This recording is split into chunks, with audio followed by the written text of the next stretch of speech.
Let's have a round of applause for everyone.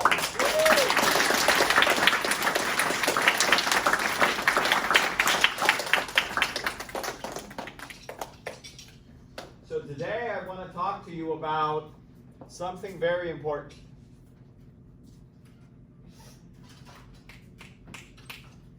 May I have your attention, please?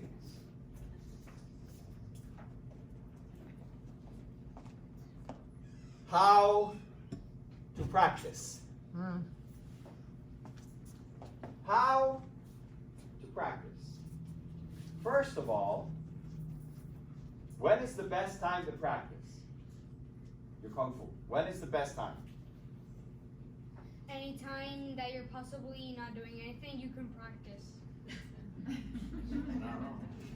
That's the right answer. Anytime. In the world. Anytime is the best time. Morning or afternoon or evening, weekends, weekdays, after school, anytime you can practice is a good time to practice. How? How do you practice? How do you practice your Kung Fu? How? What's the first thing you do? First thing you do is start your from line form 1 all the way to your line form. Okay, what do you do before your line forms? Practice what you've learned. Practice what you learn. What do you do before you practice what you've learned, sir? Warm up. Warm up. Correct. You have to warm up, right? Yes. So And what do you do after you warm up? You do your line form. You do your line forms. Are you sure? You hold your map up. Okay, that's part of the warm up. That's right. What else? You just do your forms and then do like other drill seconds. Not yet. You're still warming up. You just warmed up, right? You just sat in Mabo. Wake up jacks. What? Wake up jacks. Wake up, Jax. Okay, that's good. That's part of the warm up. That's this thing, right? Stretch. Oh, that one. That's the other good answer. You got 2 for 3. Do what you learned. Right. Do what you do here. That's how you practice. The first thing you do is you warm up. How do you warm up? You can run. You can do jumping jacks. Right? All kinds of stuff. And then after you warm up, what do? You stretch. And after you stretch, what do? You sit in Mabo and you practice your punches. And then after your punches, what do you practice? Your feet push-ups. No. Elbow set. No. After your punches, what do you practice? What you learned? Line forms. Line forms. All of in which drills. Low stances. Come on, guys. Stretching. You already did stretching. You've just finished your stretching. What do you do after stretching? Your kicks. Kicks! How did everybody forget kicks? I thought kicks were a part of it. No! Warm-up is jumping jacks, push-ups, sit-ups, 3-step stance drill, so on and so forth. Kicks stretch your legs. That's right. That's part of the stretching. When you finish stretching, you practice your kicks. What do you practice after your kicks? Punches? You just did your punches. Did your punches before your kicks. Think of the order that you do in class every day when you come here. You warm up, you do your punches, right? You do your stretching, you do your kicks, and then you do your forms. Always, that's the pattern. Always, without exception. Here, like if you have them at home, which I doubt anybody does, but like you can also punch the pads. You can punch the bags, you can, if you have a punching bag at home, you can do that too as part of your training, right? Now that we have established how to practice, let's talk about practice itself. There are different elements that make up your form, right? Yeah. Sir, yes, What's sir. one of the Yes, elements? sir. What's one of the elements that makes up a form? Strength. Good. Low stances. Stances. Agility. Agility. Confidence. That's right. Breathing. That's right. All those are correct answers. Those are all correct answers. When we try to analyze what is the difference between somebody that has a good form and somebody that doesn't have a good form, right? What determines that distinction? Everything, you already answered. Everything that you just said determines that distinction. What are the elements of the form? You just said it. Speed, power, stance, focus, breathing, memorization, balance, all of those things. A couple of days ago, one of my private students was here taking a class, and he was doing a funny movement. He told me he's a pilot. And he was sitting in the cockpit in the plane, and he did a funny movement, and he hurt his back. And that happened like 3 years ago. And every once in a while, his back still gives him pain. And I told him, you've been doing Kung Fu for a long time. How much time do you spend every week stretching? You know what his answer was? I don't.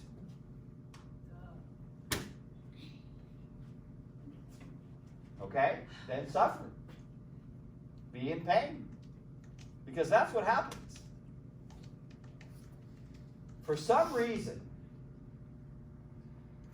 some cultures in the world embrace the idea that as you get older, you should do less with your life.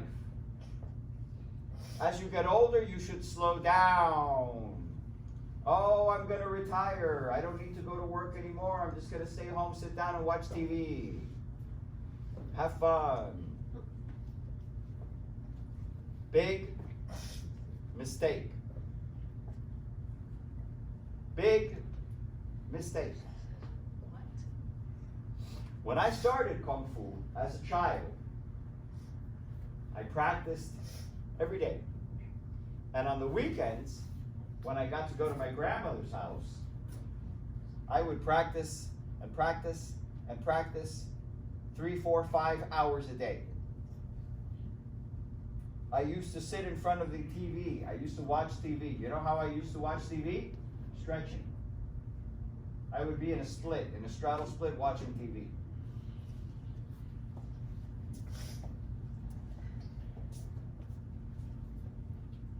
If you move, you will live.